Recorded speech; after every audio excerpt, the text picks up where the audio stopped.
What's up, everybody? Welcome back to another episode of Comic Breakdown here on Fiction and Flow.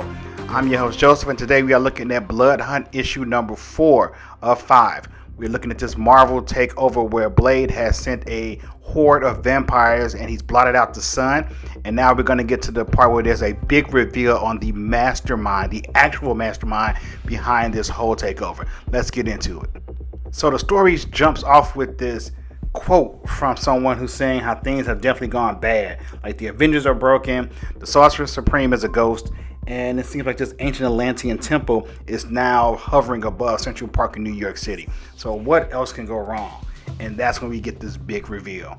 It says, if you come to me in the first place, I could have aided you. And who is that person who's making this quote? The man himself, Dr. Doom. I love it. He's like, I know how to handle this. I can deal with this. You should have came to me in the first place. I'd have had this under wraps.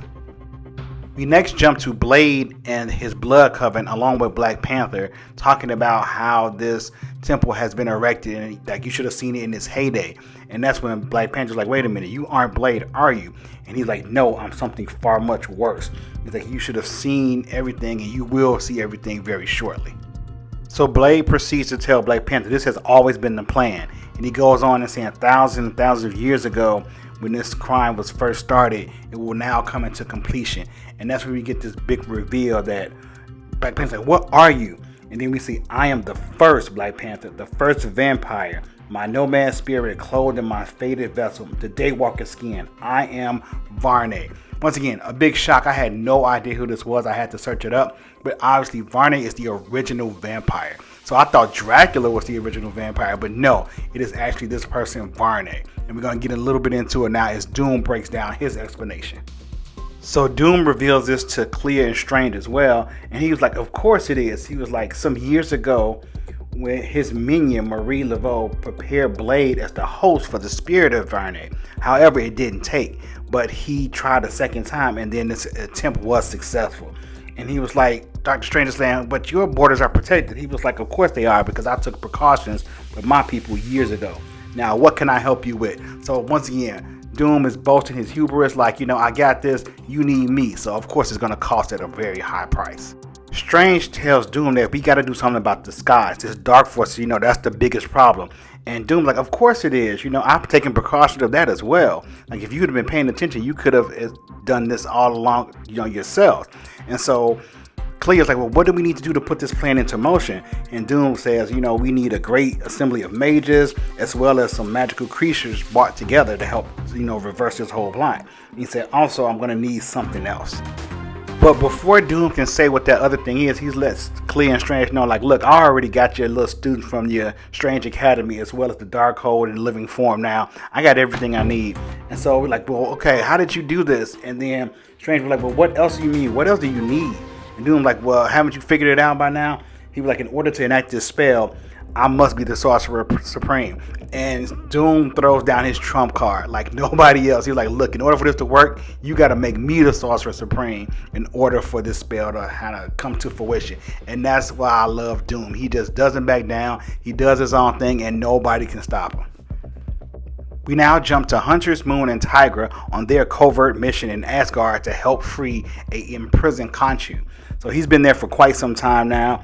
And, when Huntress Moon gets there, Konshu is like, oh, I'm glad you've made it. Thank you for coming to try to rescue me. However, I have no powers while I'm locked away in this Asgardian prison. I don't have anything to help you with. And Huntress Moon like, you are correct. Well, I don't have anything either. Not even a key. But that's not what we need to get you out. That's when Huntress Moon tells him that he's bought something even better. And we see the Wrecker from the Wrecking Crew, who all have Asgardian blessed weapons. So he uses his Asgardian crowbar to break Konshu out of his prison. I love this. This was a perfect plot twist I didn't see coming. I was kind of trying to guess who would they have to help break out a god from Asgardian prison. And who better than the Wrecker with his Asgardian crowbar. We now go back to Varney and Blade's body, talking about how his transformation started. He was a pupil of the Darkhold. He was transcribing it when things happened and took a turn for the worse. And he said, I want to go back to what I was meant to be. So now that I have the living Darkhold in my possession, the blood of a god, which is from Thor, and the power in his place, I can complete this ritual. I can become my true form. Like, to become a vampire and create vampires was just my pupil state. This is not my true form. I was destined for something better. I was destined to be the end of all things. And he drinks the blood, casts a spell, and then we see this transformation beginning to happen. Varney then announces that he is ready, and he commands the dark force energy to come into him. And he's saying, do you see what's happening now? I will become an entire dimension of darkness. I will become the dark that consumes all light. I will bring the wrath. I am become a vampire that consumes entire planets, entire stars. I am become the living or the unliving dark force. I love this part, because then Black Panther looks and say, well, what is that? And they all turn around to see a giant moon. This will be where everybody gets excited. This is the plot point. This is the climax. This is the turning point in the book, y'all, because this is like everything's about to go down right now. Lo and behold, y'all, we hear the voice of Konshu in the darkness. Light. That is what I am. That's what I will always be. You see light that are breaking across everywhere. And he's like, they know they are not alone when they see the light. Like, my dead fist will have been there, will support me. And we see a army of Moon Knights, y'all, coming for him. This is what I'm talking about. This is the time to get hype. We got an army of Moon Knights getting ready to fight these vampires. They are undying. They don't have a soul, and they can go on forever. And of course, they are led by the resurrected son, Moon Knight himself, Mark Spector, in all his glory. It's about to go down. This part got me hyped, like when Captain America yells Avengers Assemble in Endgame. Let's go! Varney acknowledges that the moon god has returned. And I want you to notice in that upper right panel how Black Panther is pulling out this stake to kind of try to take down Varney. And Varney is like, Panther, what are you trying to do? Like, your blood is my blood. I know your moves. You think you can stop me with this puny stake? You will fail in this endeavor. Varney then commands, how are you able to resist me? That's when Black Panther gives him the big reveal. He was like, do you think Wakanda has never fought vampires before? Like, the heart-shaped herb has been aiding me in reducing the infection that you put within my body.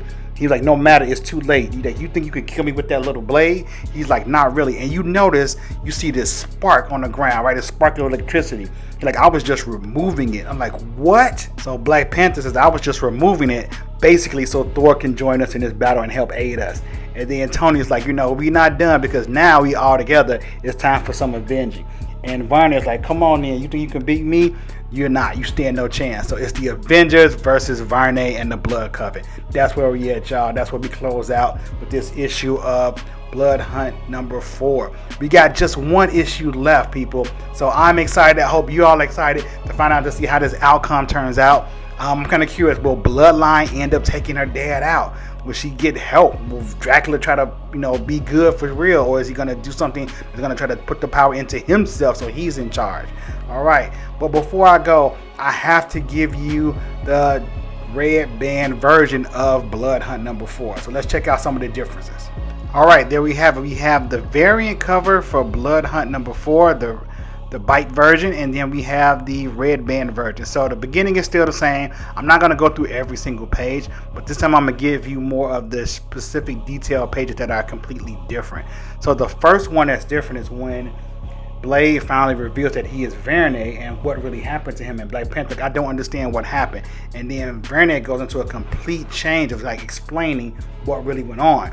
And so right here he says that you can comprehend it. Like, we were old men, kings and gods. We were seeking greater forces better than ourselves.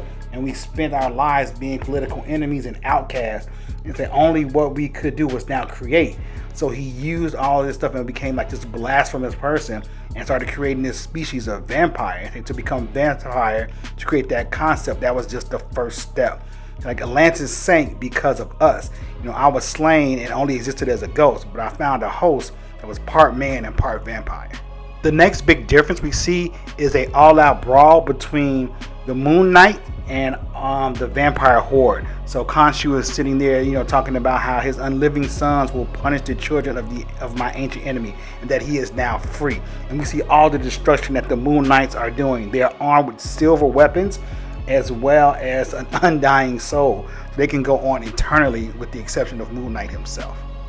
So if I made it make sense, go ahead and smash that like button and subscribe to the channel to know when new content drops just like this.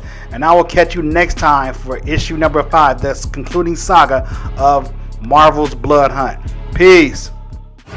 If you don't have it, you are truly missing. What's up? We are talking about Fiction Ink Flow. What's up? If you don't have it, you are truly missing. What's up? We are talking about Fiction Ink Flow. What's up? If you don't have it, you are truly missing.